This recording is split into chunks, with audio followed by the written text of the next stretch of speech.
What's going on, y'all? Welcome to CABO Club TV. Today we got Dontavius Nash, big dog out of North Carolina. Uh, Not really gonna do too much on it. I'm gonna let him introduce himself. So, Dontavius, man, tell us a little bit about yourself. Growing up and coming out of the journey at Gastonia. Uh, but like you said, Dontavius Nash from Gastonia, North Carolina. Uh, I'm from the north side of Gastonia to be exact. Not too many people make it out of there.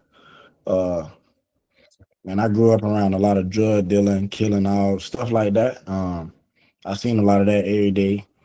Seen it with my dad, my uncles, and stuff like that. So I knew I wanted different from myself from just seeing them go to jail and be gone for long periods of times, and then just going through a lot of other stuff. Uh, coming up through the younger years of my life. I just really found out and not even found out, I just realized that like I wanted different for myself. I started playing ball at like 4 years old. And it was like an outlet for me. I was a bad kid growing up. I got in a lot of trouble. So playing football, it was just an outlet for me, like to, let out some of that negative energy or just Yeah, from being bad. Like it was just a place for me to let out all that energy and then, just have fun. And I just grew a love for the game since from then. I feel you. I feel you. So, with that being said, who was your biggest influences on and off the field during your early years? Uh I would say early years my influence was on the field. I had a cousin, older cousin, he passed away. His name Antonio Curry. He was like Superman to me when I was younger. He was like the athlete in the family, played all the sports. Everybody talked about him, and I seen him a lot. He used to come around a lot because he was real close. He looked up to my uncle, so like, he was always around. I was always with my uncles. He was always around, so I started to look up to him. He worked me out, football, basketball, no matter whatever sport it was. Little simple stuff, no matter if it was just taking me out in the front yard to throw the ball or shoot basketball at his crib or anything like that. I did stuff like that. But and then another guy was Mo Neal. He was a big name from where I'm from. Shoot, Mo Neal probably the best football player to come out of where I'm from Gastonia. So growing up hearing his name, going to watch him play at Forest U, watching him play at Greer and stuff like that. He was like a role model that I had early on. A guy that used to reach out and just, tell me keep going and stuff like that. Like I remember being in middle school, I text him, I'm like, hey, can I wear number 21 on some stuff? And he like, yeah, little bro, go ahead. And the rest history from there, we've been locked in ever since. So yeah, off the field, definitely would have to be my grandparents, both mom and dad side. I'm gonna give a big shout out to both of my granddads. Like they both hardworking men.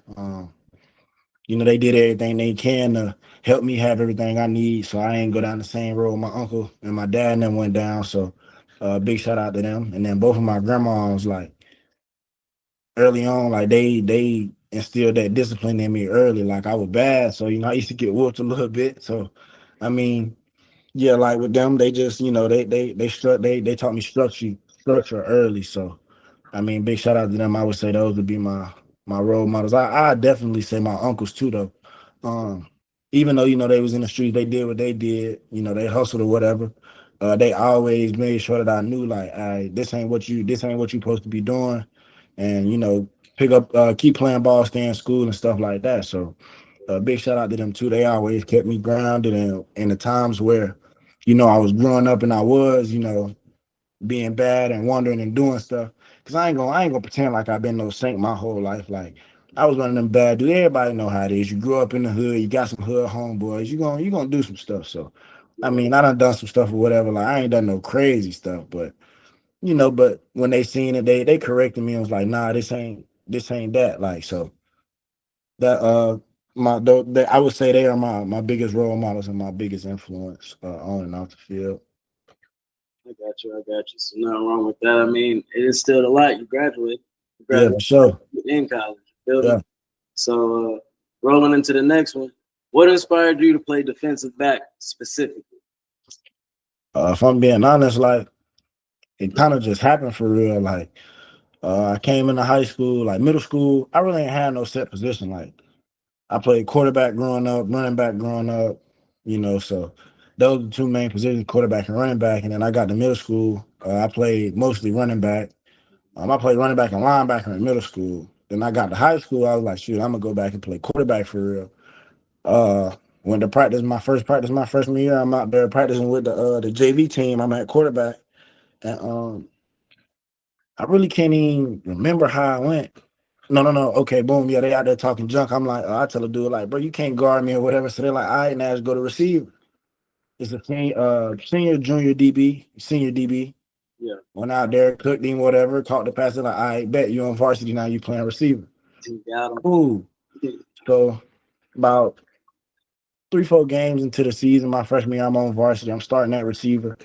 My boy Tony Davis go down, but mind you, like I'm showing them like all throughout preseason, practice, the summer workouts, all that. I'm showing them like I could play quarterback, I could play receiver, like I could do a lot of stuff. So shoot, Tony go down and they like, shoot, we need a DB. And I remember Coach Mooney, which he's my dad's dad with my granddad. He's my granddad's like my granddad's best friend. He come up to me like, hey, I need you to go play corner. I'm like, I don't know how to play corner. He like, I don't care, just go out there. He like, don't get beat deep, don't let nobody behind you. Somebody come towards you, tackle him. I'm like, all right, cool. I end up going out there. I think I got tried. They threw the ball at me like my very first play out there. And they ain't get the completion or whatever. And I ended up getting like a fourth down stop. It was a real close game too. So I ended up getting like a stop.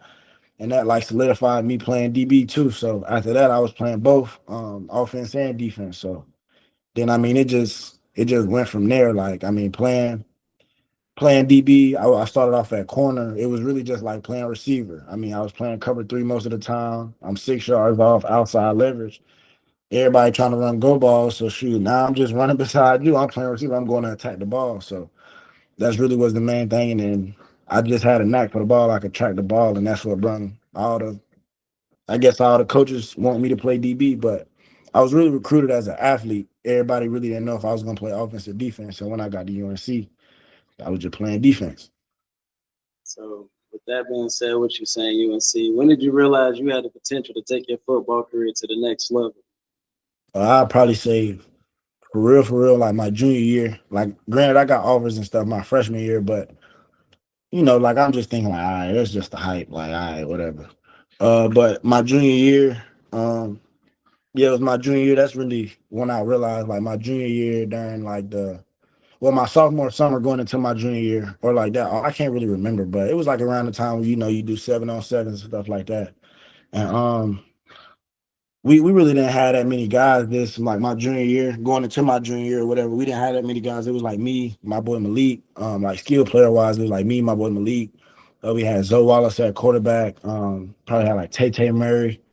Who else we had? Like we had some guys, but like we really didn't have like no big dog guys. I was like the oldest guy. Everybody looked up to me.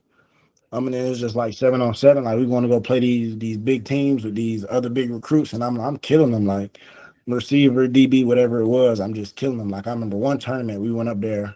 I can't remember where we went to, but I know we played like a lot of schools. We played like Hickory, Alexander Central. Who like I can't really remember. I remember it was some Hickory schools. Like they were pretty much closer to me, so I remember playing them out there, and like we played like 5 games. I ended the day off with like 30 touchdowns. So like that's when it's like, all right, okay, cool. And then like the first game come around, I'm making plays and stuff like that. And then as that's going on, we played Crest my junior year. And I think I had 12 catches for like 236 yards and 2 touchdowns. Goodness on And that was Chris. really, yeah, and that was really like when I really knew, like, all right, yeah, I'm pretty decent. We lost, but it was like I had a great game on like a slight fracture in my ankle. So it was just like, all right, I could do this with this. Ain't no, so it's just like sky's the limit from there. So that was really like when I really realized for real. I feel you. I feel you. So yeah, I remember. It's like now I'm in Houston. Like I'm from North Carolina originally. My family they actually from Gastonia. I'm from Morganton. Yeah. I used to help coach out with McAdamville, and I used to coach out with the Knights, with Gastonia Knights. So I remember on both practices on both ends, man, and everybody come up to you like you was that big dog, and that's So, that's what I like because a lot of kids that I coached, growing up, Gash, and the list goes on. You feel me? Like they all look up to you. You feel me? Yeah, So for sure. that's what I like. You feel me? Like you're a hard worker, and that's what I appreciate. You feel me? So that kind of rolls into these next few questions as far as motivation and mindset. So what motivates you on the days when you don't feel 100% to just go? Uh, Shoot, really, like I got a lot of siblings between my mom and my dad. Like, I really don't know how many kids my dad got. Like, me personally, I feel like, including me, I think my dad got like 13 kids. If I'm being all the way honest. And then, my mom got six, and I'm included in that six. So, just really looking back on all them younger siblings, I'm the oldest on both sides. So it's like I'm looking back at all them. I'm the example. Um, they pretty much seen the same thing I seen growing up, and it's just like a repeated cycle. So really, those are like my younger siblings. That's really like my motivation. Like I can't slack behind. I slack behind. I fall behind, and I can't get to where I'm supposed to be. And then it's like I can't get to where I want to be. I don't. How can I? I don't get to where I want to be. Ain't no telling what's going. You feel what I'm saying? So Yeah, it's just like I just I constantly keep them on my mind because I like I want to get them a better life than what they got. Like uh we really ain't had much. Like I ain't gonna we it wasn't like we was poor. Like we was just, you feel me? Like we ain't had nothing, but we didn't have as much as everybody else. You feel me? Like we had what we needed, stuff like that. So just making sure like I want to get them a better life than what I had growing up for real. Just cause like I seen everything firsthand. Like I done been through the worst of the worst. I feel like myself. So just wanting to get them a better life. My grandma, my granddad, my mom's mom and dad, they don't raise me since I was a baby for real. So my granddad, I ain't never really seen my granddad really take off work unless he really had to. He was sick or my grandma was sick. My granddad at work every day, all day. Wake up 3 in the morning, leave, go to work at like 4. My granddad ain't coming back home to like 6, 7. So and he been doing that since I was little. yeah, So it's like, yeah, one day like I really just want to, put him in a house or wherever he want to be. Just he ain't got to worry about nothing. Like just because I done seen it firsthand him do all that, put all that work in, and he ain't never complained one day like, oh, I don't feel like doing this, I don't feel like doing that. My granddad get up every day, go to work every day, and he provide for the house every day. He been doing that ever since I can remember. So just my siblings and my grandparents for real. I just want to take care of them and make their life better than what it already is. just reciprocating basically off what you've seen. You want to make the best for everybody. I like Mm-hmm. that. So how do you approach the mental side of the game, especially in like high pressure moments? Hey, oh, my dog over there tripping, but Yeah, like my mental part of the game really. Um, I don't really know how to explain it for real. I ain't never had that moment. Like, well, my freshman year I did when I first got in the game. My coach told me like, don't look up. I went out there and I looked up, and it's like, dang, I'm really out here. But after that, like, I ain't never really had no moment of being out there and just being stage fright or anything like that. Like, I done played at Michigan, packed out house. Like, I done played in the big house, sold out stadium, went out there, looked up, like, all right, whatever, cool. So, um, really, when I get out there, it's just a one track mind, and then it's just like it's me versus you, and I feel like I'm better. Like, feel me? So it's just like at the end of the day, I go out there and I line up. I feel like I'm the best man out there. I don't feel like he better than me or whatever the case is. I just lock in and I trust my technique and play ball. You get beat, all right, it's gonna happen. You play DB. But mentally, like as a DB, you gotta have like short term memory. Because if you don't, it's gonna affect you. And like I have an example of that myself. Lalo, get down. I have an example of that myself. Like we played Temple. And I ain't even gonna lie, like night before the game, I'm playing around. Like you can ask him, I'm playing around night before the game, whatever. Everybody in the hotel, they telling me like, nah, bro, you gotta lock in. Like you ain't never. I'm smelling myself though. You feel me? So yeah, I'm out there playing around, whatever. Woo, woo, I stay up all night. I go out there. I start off the game pretty decent, but then they try me. They get me deep, like probably like a 60-yard touchdown. Mm, First touchdown I ever gave up in my life, like on me, like that, like I swear, first one ever. So it's like, dang. So now I'm in my head, like, what? This ain't never happened to me before. Like, I really don't know how to react because it was new. So yeah, boom. I sit down, I go to the bench. I'm still in my head though. I get back out there, I line up against the same dude again. They throw back shoulder. He scored again. So that game I gave up what, 3 catches, 2 touchdowns. That was the worst game of my life. And just not being locked in, not having that short term memory, like being in my head. I ain't gonna lie, I bench myself. Like I told my coach, like let Drewski rock out. Like my boy Drewski, he was my roommate at ECU, and he was my me and him both played corner. Like we rotated. I ain't gonna say he was my backup because it was just like, he was just as good as me. It was just, I just used to go in the game first. Uh, but yeah, like he was playing, he was having a good game. Like I told my coach, like, coach, I'm playing bad. I don't deserve to be in. He making plays, let him rock out. But all of that came from short term memory. Like I'm not telling myself short term memory, and I'm not practicing short term memory. Like I stayed in my head about it. So like my mental, my the way I attack it mentally, just like first I zone in. It's me versus you. Who better, me or you? I feel like I'm better. So you gonna have to show me you better than me. yeah, Um, and then it's just like, that short term memory. Something happen. All right, cool. It's football. It's gonna happen. Like just like life, stuff gonna come up. You can't let it. You can't let it stop everything. So that's really been my main, how I really attacked everything for real. Short term memory, and then just yeah, really just short term memory for real. And you ain't better than me. So mhm. So if we was to ask your teammates to describe your mindset and style on the field in one word, what would they say? uh, I would definitely say they gonna say like I'm a junk talker for sure. Like I'm gonna pop it in your ear. Like you gonna hear it. Uh, but I'm confident. And like I feel like I'm fearless. Like, I feel like they're gonna say I'm fearless. I don't care how big you is, how strong you are. You put your pants on, put them socks on, put the helmet on, just like I do. You cut your arm, it's gonna bleed just like I bleed. Like you go to sleep at night. We might not have the same routine, but when your eyes close, our eyes open the same way in the morning. So it's just like, yeah, like I don't fear nothing. Like even in life, like I'm a God fearing man. Like don't nobody put no fear in my heart. Like I don't know. It probably how I was raised or where I come from, but I don't fear nobody. It is what it is, and whatever the case may be, you just gonna have to show me. So, Yeah, um, I feel like they'll say I'm confident. I'm gonna talk some junk, and yeah, shoot, I'm confident. I'm gonna talk some junk, and I'm fearless. They might say I'm a little hot headed at times, and I say that too. But I mean, that just comes with some of the emotion, and you know. yeah. But it is what it is. So now jumping into your position.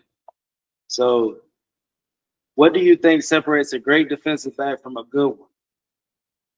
I would say attention to detail, short term memory, and just believing in your technique. Like for real. Like you get out there, if you believe in your technique, you're gonna make plays. You gotta pay attention to detail as a DB. Like you come out there, somebody line up on the hash, he lined up way outside the hash, like he not running the out route. Like you gotta know that. So you can't go out there and just be like days. Like you gotta know what situations, you gotta know what's going on. Eye discipline, you gotta know how to have your eyes in the right places. So those would be my main things. Short term memory, eye discipline, believe technique, yeah, and just discipline in general. Yeah, that'd be the main thing. So when you saying, discipline and study eye technique and all the stuff there. So with that going into the next question, how do you study opposing quarterbacks and wide receivers leading up to the game? So for me, I try to look for tendencies like movements and things like that. Like, okay, a guy like if they huddle, if he getting the ball, like, okay, I might go watch. All right, say we play, for instance, I go back to last year. Who's the team? Who's the team? Who's the team? I'm gonna just give you some regular examples. Like for instance, I go to practice at ECU last year, Winston Wright. Um, he lines up in the slot. He's a quick guy, so nine times out of ten, I pretty much I know like he want to go deep, but I just pay attention to how he move. Like, okay, if they huddle, if he breaking out the huddle and he jogging out to the huddle, he might not be getting the ball. Like, you feel me? So it might not be coming to him, or it's just like, yeah, like movements, alignments. I also study like if like how receivers are, like if they don't like to be touched. That'd be my main thing. Like playing DB, you got to figure out if a guy don't like to be touched, you got to get hands on. Things like that. Like a lot plays into it, and it's kind of hard to break down exactly how I do it. It's just for quarterbacks, I'm gonna say it for like this. For quarterbacks, I figure out, I watch the film, I figure out where he like to throw most, where he complete the ball most. Typically, we'll get a chart, and it'll have different colored dots. Like, okay, he might have threw the ball from here and he might have scored. If it's blue, he might have scored there, or he might have a bunch of green dots in one spot. That's his favorite spot to throw the ball. So just studying things like that, like the stuff that they give us in that film, it's just like his tendencies. Who's his favorite guys? Where does he always look to? Or yeah, just things like that. His initial reads, like when he's coming out, where he looking at out of the huddle. Receivers, like their alignment, their foot placement. If they're running a post, which foot is up, which foot is back, things like that. That's the best way I could break it down for real. Without like sitting there watching it and trying to explain it, because I'm better. I'm a better explainer if I'm doing it. I can explain it to you then, but it's Good. kind of hard sitting here. And That's good. So with that being said, as a DB, you're often isolated in coverage. So how do you stay mentally sharp when teams test you deep or just avoid you the entire game? when they test you deep, it's just like again, me versus you, who better, me or you? Then it's like you gotta love moments like that. You just gotta love moments like they gotta like to compete, because that's when it's time to compete. Then like that's all eyes on you at that moment. So I mean, I just handle it like if they try me deep, it is what it is. Let's go, let's go. We're gonna buckle down. We're gonna see who better. And then they're not trying me like you just gotta play the game within the game. Like you can't do nothing extra. Just do your job and let the plays come to you. That's what I really try to do. I try to let the game come to me. I ain't out there running around like a chicken with my head cut off, because that's when MAs come up in mistakes. You get MAs and mistakes, touchdowns. Touchdowns, you lose the game. So you feel me? And then yeah, that's really the main thing for real. Just locking in on everything and it's just letting the game come to you. Being tested deep, just having the want to do it, and competing. So talking about competition and competing, which wide receiver has challenged you the most in your career, and what did that matchup teach you? So that's either in high school, that's college, hell, it could be middle school. What person put some respect, and you had to put some respect on it? I would say for sure Kobe Paysor. I done played Kobe from kids to high school to being his teammate in college. Like, man, Kobe, I ain't gonna lie, like Kobe raw. Yeah, Like I feel like he's one of the better receivers in college football. But yeah, like he was a guy that could do it all. In high school, even in college, like I got to guard him in college. Like the only person who ever ran a route made me fall, Kobe Paysor. Like, and if I still had the film, I'd pull up the film and show you. He was at UNC red zone. He ran a pivot, got me. But a lot of people don't know this. Me and Kobe related, so it's always been like some friendly competition and stuff like that. So, but again, another receiver, the guy that went to the league, Antoine Green, guarded him at UNC. Another guy that's nice. Not he don't play no more. Bo Corrales. In game, I don't remember his name. But the dude from Temple, I remember he's number 28. He ran track at USC. I remember that.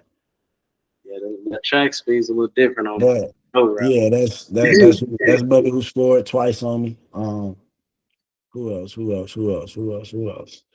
My guy from Tulane. He was number 5. I can't remember his name. He's from Florida though. Little quick guy. He beat me. He beat me deep on a slot fade before when we played them at ECU, but they overthrew it. Mm. Uh, who else? Who else? Who else? Who else? Who else? Who else? LeJounte Wester. Played him at FAU when he was at FAU. I'm probably on one of his highlights. He hit me with a little quick 1-2. I ain't gonna lie, he nice though. You see where he getting paid to play on Sundays now. So Hey, give credit when it's due. You feel you me? feel me? So I mean, I ain't no guy. I ain't gonna shy away from it. But yeah, I got some respect for him. My boy Omega Blake from Charlotte. He at Arkansas now. Definitely put some respect on Omega, but I got the best of that matchup when we played them at Charlotte when it was me versus him. I feel like I got the best of all my matchups at Charlotte, me versus them. But yeah, those some guys. Winston Wright, Anthony Smith, Pace Sowell. Who else? My young boy Jordan Waters at ECU gonna be one of the top guys in the slot out there this year coming up. Yannick Smith, my young guy, ECU. Uh, who else? Who else? Who else? Who else? Who else? Nice. Who else? Nice. Come on, come on. I know some more people. I know some more people. My boy Gavin Blackwell at FSU. But yeah, them all my shout outs for real. I know some more guys too. I just can't really think of them right now. But them the ones that came to the top of my head for real. Who? Yeah, is that everybody? Yeah, I believe so. My boy JJ Jones with the Jaguars. My boy Bryson Nesbitt with the Vikings. Uh, and I pretty much think that's all of 'em, for real. Oh, Noah Rogers. I'm gonna give Noah Rogers his props. I played against him in the bowl game. Even though they had me playing 8 yards off and all he ran was 7, 8 yard digs. But yeah, he good ball player though, like strong guy. Good route runner for sure. He gonna be one of the top guys in the ACC receiver wise this year. Running back Hollywood Smothers. Respect him too. So now we're gonna jump into preparation and training, and I'm trying to shorten some of the questions up for you because, like I said, I know you got a role and stuff like that. But Oh nah, you good. We gonna I reschedule that, so we good. We good. yeah, say less. So talk to me about what's your off season training routine like? You know, and is there any unique drills that you go to or that you have it and swear by? You know, I mean, I don't really got no drills that it's like, oh, I gotta do this or I gotta do that. I just know I have to run, I have to lift. So, and I gotta do some type of agility. So I train with Jamal Rowe, played in the league, played for the Packers, the Texans.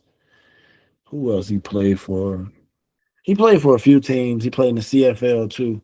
Played a few years in the league, couple years in the CFL. But that's who I train with. So played DB in the league, so came from a D2 school. So I mean, I just trust him with like my whole workout thing. Like my coaches will send me a they'll give me like a little workout program. I shoot it over there to roll.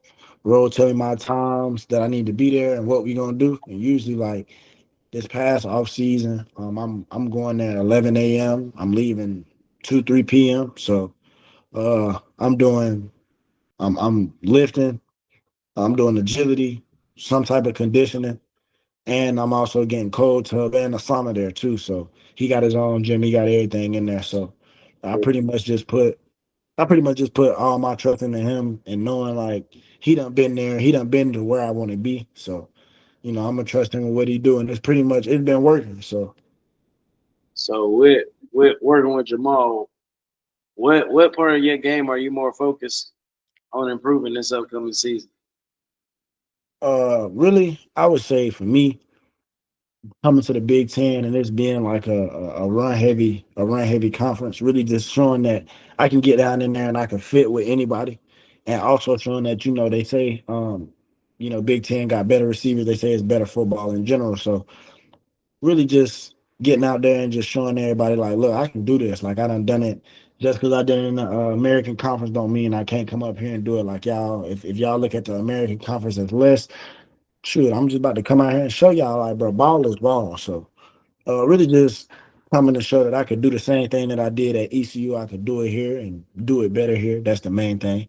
Um, And really, like my main goal for real, like if I'm being all the way honest, man, I want to win. I want to do whatever I can to help my team win. Like wherever they want to line me up at, shoot, line me up there. You're gonna get 110%. You're gonna get my best, and I'm trying to win for real. Cause I done been on the winning side, I done been on the losing side. So All right. I'm trying So to win. how do you lead or you mentor your younger players into defensive in the defensive back rooms? You know, so like your freshmen's coming in. You know, how you mentoring them going into the into the season, into the this fall season or the spring, and just coaching them up. Uh, First, I'm gonna say I want to lead by example. I don't never want to tell nobody to do something I ain't doing. You feel me? I'm being a hypocrite. So, first I'll lead by example. And be as much help to them because I already know when they get up here to this college level, everything gonna be moving fast. So I remember when I got to UNC, everything was moving fast. Like I remember my first practice, I remember my first workout. Like everything was moving fast. It was so chaotic, and it's like they ain't slowing down for nobody, bro. You're a grown man now, so really just helping them and letting them know, like, bro, it's normal for it to be fast. It's normal for you not to understand what's going on right now. Like, don't get in your head about it. Don't beat yourself up about it. Um, and that'll be my main thing for all the guys that's coming in. But mainly, if I'm really mentoring guys, and I'm really just gonna let them know, like, look, coming from a guy who done played, who done been through multiple systems, multiple coaches, and played against multiple guys. I done played against guys that's in the league now. So um just letting them know, like, bro, just from experience, stuff gonna happen. Like, it's cool. It happened to everybody. Like the best players in the league done got embarrassed on national TV before. So it is what it is. Just letting them know, like, bro, it's normal. Ain't nothing to beat yourself up about, and just letting them know, like, bro, it's all gonna get greater later. Like, it might seem crazy and chaotic now, but as time go on, everything gonna slow down, and it's gonna be high school again. You gonna understand it. So that's really just the main thing for real. Just letting them know, like, everything gonna be good. It's supposed to be crazy right now. You just coming out of high school, so that's my main thing for real. Got you, got you. So now we're rolling into the recruiting phase of everything. So how would you describe your development during your time at ECU? I would say I learned some things at ECU. My development part, I would just say, huh, I feel like ECU brought back the hunger for the game that I had. Just being playing at ECU, bro, you gotta have a different mentality. Like it's hard nose over there. Playing for Mike Houston, but it's hard nose. Like you coming out there Tuesday, you hitting. So feel me? So I mean, my development there, I feel like it made me a more physical player. Made me embrace the contact a little bit more. And just Coach Jules, being able to play for Coach Jules, Coach Weave, like they taught me some things that I can carry into my game. Like I ain't gonna say my trick out in the public for the people to catch Yeah, on to what I be doing in the deep when we get in them deep zones in the field and yeah, how I get PBUs and they don't catch the ball. But Coach Jules taught me a pretty good trick that I done got good at, and it's a good disguise. Like you can't tell that I'm doing it. So mm, uh, I feel like I learned some good things over there that helped make me into a better player. And I also feel like I was put in some situations to where like I ain't had no choice but to become a better player. Like got you. it's either you're gonna get better or you're gonna be bad and sit the bench. So I feel like ECU developed me to, become a more physical and more smarter player. I do feel like that's what it helped. That I feel like ECU helped me there the most. So what did you take away from your time at UNC and being part of the Tar Heel program? Uh, what I took away from UNC, getting there, bro. Everybody on this college level, everybody good. Everybody the best player from where they come from. Like just because you came from Gastonia and couldn't nobody guard you and you was the hardest hitter, don't mean that you're gonna be the hardest hitter and you can't guard everybody. And you feel me? So Yeah, that was like the main thing that I took from there. And it was just like being there with AJ Blue, AJ Blue real close to my family. Like he dang near my uncle. Like that's how tied in and locked in we is. So um man, it really just I took him hard work, dedication, mentality to be tough and go get what you want for real. that was really what I took from there. And also I took from there that, bro, if you want to party and have fun, you ain't gonna play. Like you can't mix the two. It's either you make a sacrifice and sit and like I ain't saying you can't have fun, but you got to make some sacrifices. It ain't no everyday thing. Like you can't be every day, every day. I ain't gonna lie, my freshman year, I got on campus, bro. I was every day. Like my coach told me, like, freshman, we gonna red shirt you, you're not gonna play. All right, bet. But some things came up and I could have actually been playing, but I didn't prepare myself for that. I was trying to party every day. I'm trying to go find the girls. I'm trying to go to Central. I'm trying to go to NC. I was trying to do everything else but be in that playbook and become a better football player. So, um, I really learned that from there. Like, bro, if you want this, you gotta lock in and do it because it ain't gonna wait for you. So, if you want it, you gotta go take it. It ain't gonna be given to you. So, And that's just that. like I tell, like I tell people, like going into college, hey, bro, you ain't got your parents, you ain't got nobody with you. You get to do yeah, whatever you want to do. If you don't want to go to college, you can text your parents and say, "Hey, I'm in class, but be right in bed." You know what I'm saying? feel me? They don't know. Yes. So, what was your most pivotal moment in your college football journey so far? I would definitely say getting to college and not playing. Um, Coming out of high school, being the best from where I was, I'm thinking like, all right, I'm gonna go to college. I'm gonna get me a start. It's gonna be. I'm thinking it's gonna be the same thing from you know being in high school. But I got there, I got humbled quick. Like, feel me? Like it ain't that. And then another pivotal moment for me would just be like, hmm, I feel like that was like the biggest thing for real. That was like the biggest shock to me for real. Um, yeah, that was like the biggest shock for real. Like getting there and not playing. Like I heard everybody say it, like, bro, you gonna get there and be the low man on the totem pole. Like, but I ain't really think it was true. I'm thinking like, all right, they just saying that just so you feel me. But I got there and I seen it firsthand. Like, I bet. So from that point forward, like I thought, like I said, after my freshman year, like I was locked in on doing whatever I had to do to get better to play. It took me to leave UNC, but shoot, I left and I mean, look where I ended up. So I mean, Going into looking where you ended up. So, what led to your decision to transfer and why Michigan State? uh I had already so transfer from UNC. I'm gonna just give y'all a little backstory. Transfer to UNC. I was looking for a place to go. I was really gonna go to FAMU. I was gonna go out there to Florida A&M, and then I just had to talk with my boy Devin King, which I call him DK. But yeah, I'm on the phone with DK, and he just like, "Hey, would you play at ECU?" Mind you, at this time I'm still going to UNC or whatever, but my boy DK play at ECU. I'm like, shoot, I always wanted to play with but I always wanted to play with Devin. Like, no pause. I always wanted to play on the same team as Devin. Yeah, Yeah, so I always want to play on the same team as Devin, whatever. So it's just like, all right, boom. I'm like, yeah. He like, all right, I'm gonna let my coach know. He let his coach know, whatever. We talked for a little bit. Things went dry. Then we talked a little bit more, and then they was like, all right, bet, come visit. Went and visited. I had a girlfriend at the time, which this is gonna be something that I get into later for the younger guys. But I had a girl at the time or whatever. She went to UNC, played basketball at UNC. Mind you, my boy played at ECU too. That's like an hour 30. Boom, I get the offer or whatever. And she like, yeah, I don't want you to go too far. Like if you go to FAMU, I don't know if this gonna da da da. Boom.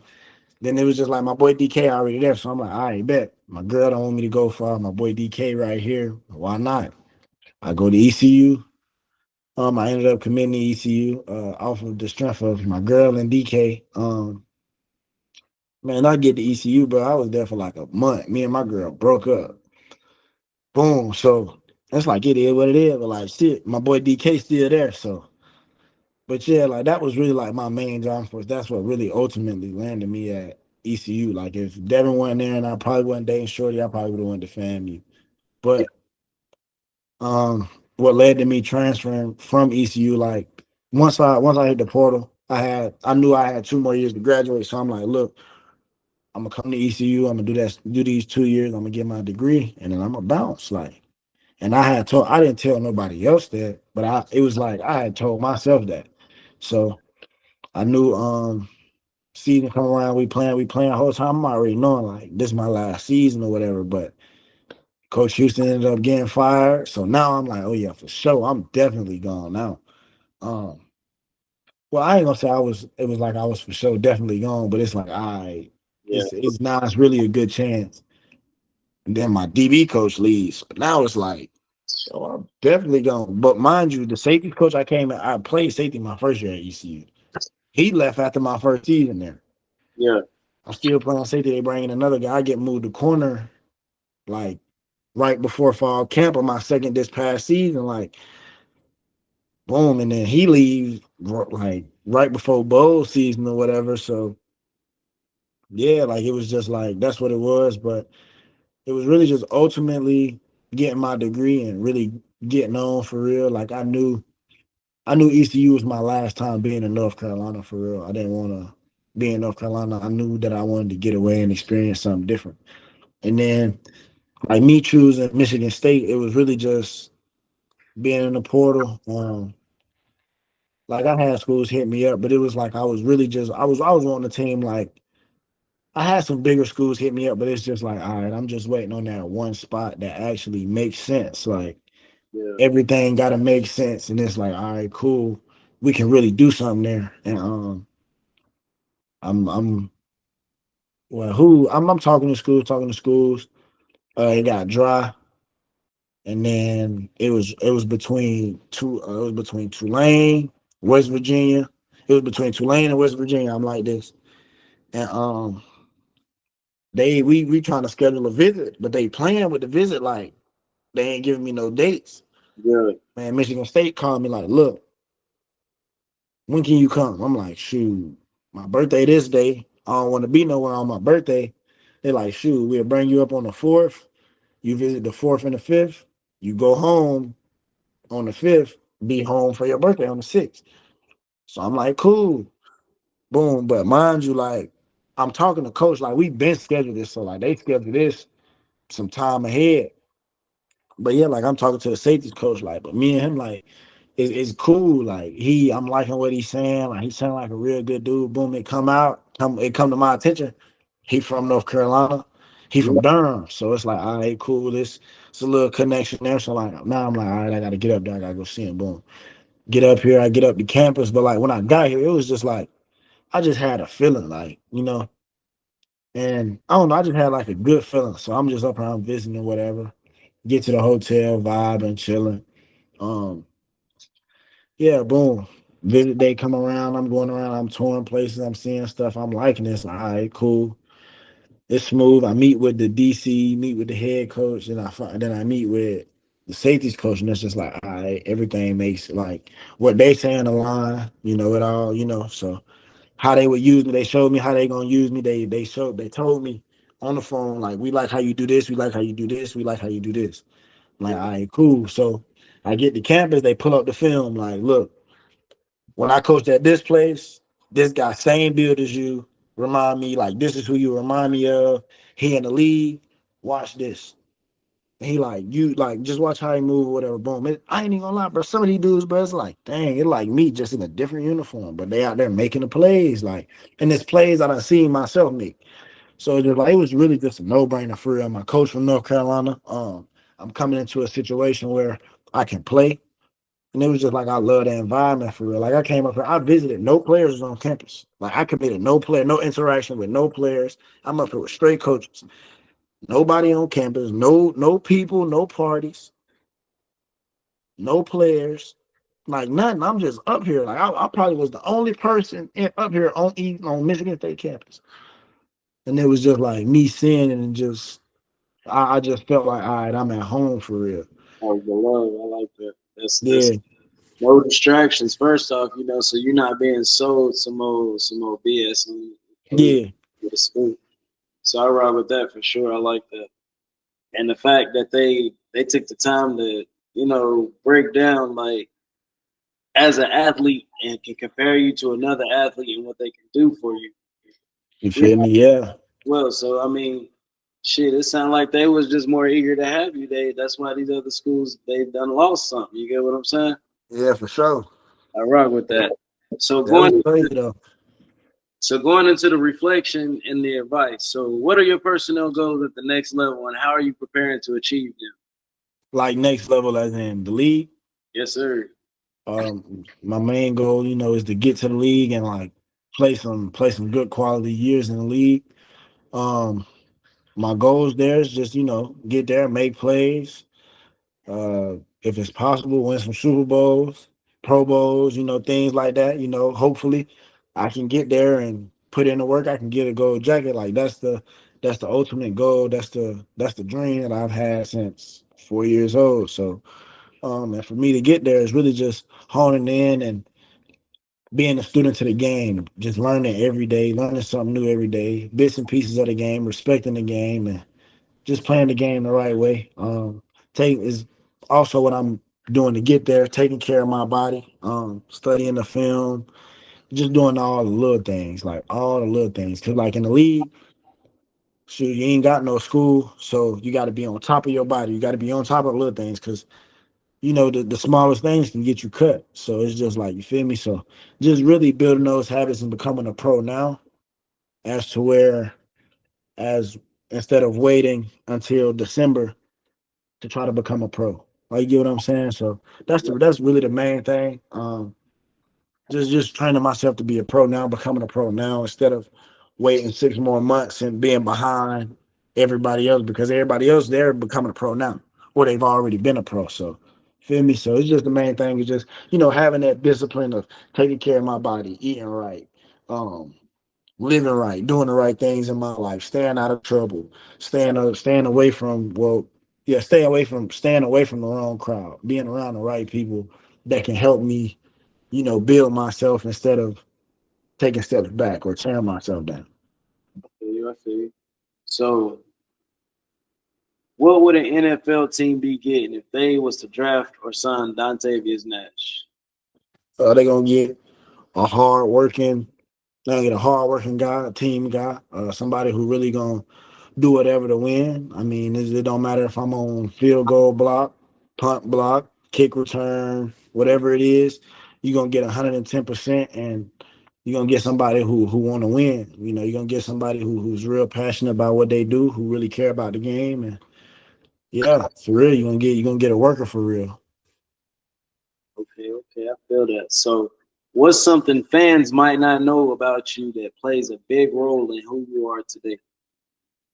Um, Shoot, I would just say probably the way I came up. A lot of people don't know my backstory and know everything that I went through. Like I gave a slight introduction and a little bit about myself, but man, if the people knew like the real me, they'd be like, dang, like this guy's still going. Like he not supposed to be here. Cause granted, if I'm being honest, like I tell everybody all the time, I'm grateful to be here because I'm not like with the hand I was dealt and where I come from and the environment I was in from a newborn baby until 18 years old and I left school, like so much went on and it was just like so much and it's I don't know, it's just I've been through so much and I stayed the course. Like I'm one of them guys, I ain't never been to jail. Like the police can type my name. My name ain't been through the system in no way. Like, you feel me? I've never had a ticket.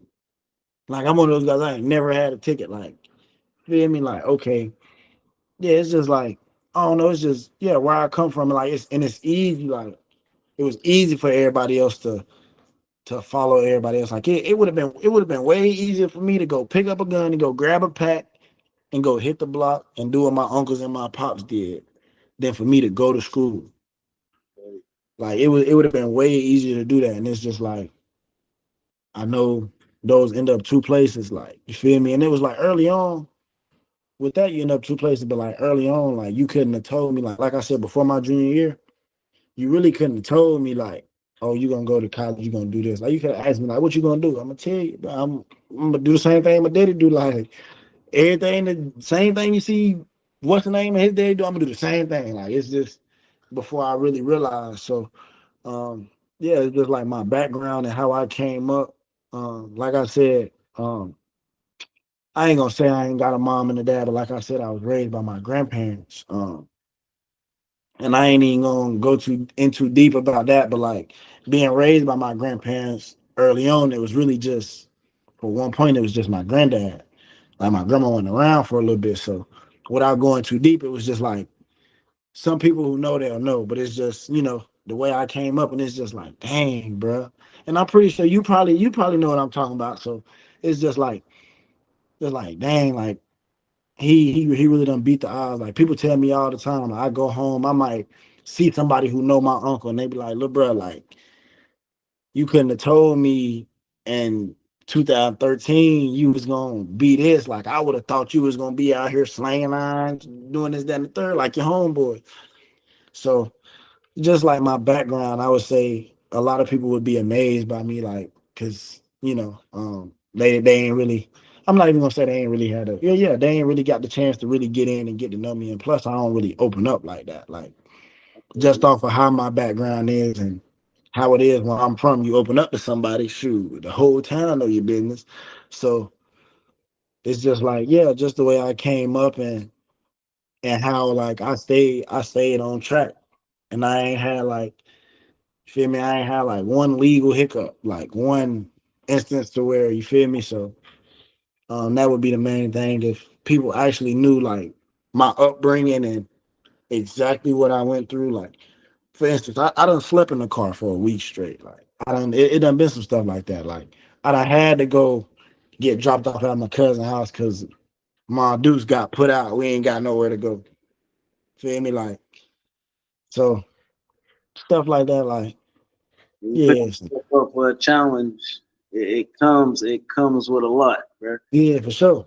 And you just got to be the one to want to keep wanting to accept the challenge and fight what comes with it, because it's always going to be a better light at the end of that tunnel. For sure. So yeah, respect that grind, and I mean, as a fan, as someone that knows you coming up or whatever, like bro, I respect it. You get what I'm saying? I respect it, and just keep rolling, keep growing, keep going. And that kind of falls into the next question, like if you can give anybody advice, young, old, anybody chasing a goal, what would you tell them? Uh, my advice is to whatever you want to do, whatever you want to do in life. Like if that's a job or saving a certain amount of money or just anything. First off, be where your feet are. Like Mm, be where your feet at. And when I say that, it's like be in that moment. Like you can't be like for instance me. I'm here right now, but I can't be thinking about the draft next year because I ain't gonna get to where I need to be. Feel what I'm saying? And I mm, would just say like, if people are religious, and whoever you believe in, just pray to him. Like for me, it's God or whatever. So, just having that faith and praying for it to get better, and just knowing that your God ain't gonna give you nothing that you can't handle. And this if you call to him, everything will be straight. Like you can't just be out here. My okay, yeah, you can't be out here freelancing. I'm put it like that. Like if you got something you want to do, it's gonna be you're gonna have discipline to do. It's gonna be rules and guidelines to get to there. You can't be like, okay, if I wanna come home, right, it's 12 hours home. I know I gotta go south. I can't drive to Canada and then try to, you feel me? You can't be doing anything else. You gotta make sure everything that you're trying to do, everything that you're doing in your life aligns with what your goal is. Like you can't be all over the place. You gotta find a plan, stick to the plan, and like one of my homeboys say, he rap, and yeah, like he mentioned in one of his songs "Stay the Course," and that's one thing like I've always told myself, and that's why he made the song. Like he was going through some things, and I told him, bro, just stay the course. Like it might be hard. He older than me, and I just told him like it might be hard. Like all these things keep coming up. It's a reason for that, but just stay the course. It's building you for something better at the end. So just staying the course, believing in that process, and staying dedicated and disciplined to what it is you want to do. Because You can't get nowhere being undisciplined or whatever. And feel me, you can't get the point. You can't get from point A to point B by being all the way over there at point B, point D, or point F. So you just gotta stay the plan and stay on that line and keep doing what you gotta do to get to where you want to be. So now the last question, and this is the main important question of everything. And what does the word champion mean to you? Mm. I'm gonna say for me and what I'm thinking of like right now, for me, like what popped up in my head. I'm gonna say example of me, for instance, somebody who has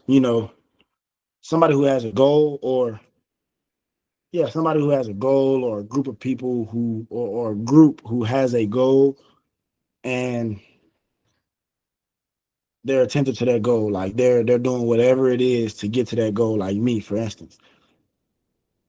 I had a goal once I realized I had the potential to be something better than what I've seen before.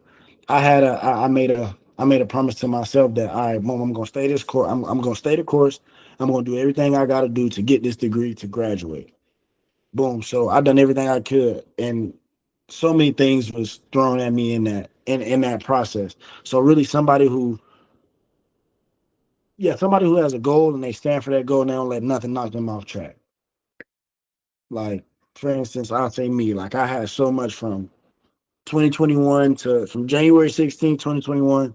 That was when I enrolled at UNC to May 9th, 2025. So much was thrown at me. Like I lost so many friends. Like to jail. I got some homeboys who went to jail who ain't never getting out. The only way I see them, I get on their visitation list and go visit them at the jail. I got some homeboys who done got killed. Like I got many homeboys who got killed. I never see them again. Like my last time seeing them was, maybe January, like before January when I went to school. So I had so much thrown at me and I ain't get off track. It would have been easy for me, like, all right, boom, somebody done something to my homeboy. Oh, I get mad. All right, bet now I'm about to go home. I'm about to shake the city. It would have been easy for me to do that. But it's just like, no, like, you feel me? They chose their path. That's what come with it. It might hurt, grieve for it, but I gotta do this because at the end of the day, I got people and I got younger people who looking up to me. So I ain't let none of that what I went through change. Like, yeah, I felt what I felt. And I might have been angry, I might have been mad, sad, however it is. But it's like I can't let that stop me from getting to where I gotta be because time don't stop for nobody. He ain't waiting on nobody. Like, feel me? Uh once you dig yourself a hole and it get too deep, it's hard to get out of. So it's just like I say to stay in the process, staying on track to your goal, staying on track, not letting nothing knock you off your grind or your focus to get what you want. I would say like that's my definition of a champion. Sound good to me, brother. Well, there y'all have it. Dontavius here with another great episode and another interview. Let my man exit it out. Oh yeah, for sure. Appreciate you for having me. To all the young cats watching, man, just stay true to your dreams. And if you got a goal, bro, stay on your goal. Don't let nobody, and I mean nobody, I don't care who it is, don't let nobody change. Don't let nobody change nothing. Don't let nobody change your mind and tell you can't do anything because if you put your mind to it, you can do it. And some of y'all may know me, some of y'all may not. You could do a little research, but I'm one of those guys who I ain't let nothing knock me off my track. I've been through a lot. A lot was thrown at me, and I just, I took it on the chin. It is what it is. That's what comes with being a man. So, some of y'all call yourself men, and you gotta go. You go through some stuff. It's gonna happen. It's life. You gotta stay on track to get to where you want to be because ain't nobody waiting on you. Ain't nobody gonna be there to be sorry. Once you get a certain age, ain't nobody gonna feel sorry for you, bro. They gonna tell you it's life. It is what it is. Do what you gotta do. That's your problem. So to make sure that don't become your problem, do what you got to do to stay on that track. Don't let nobody knock you off track. We own it. I appreciate you, fam.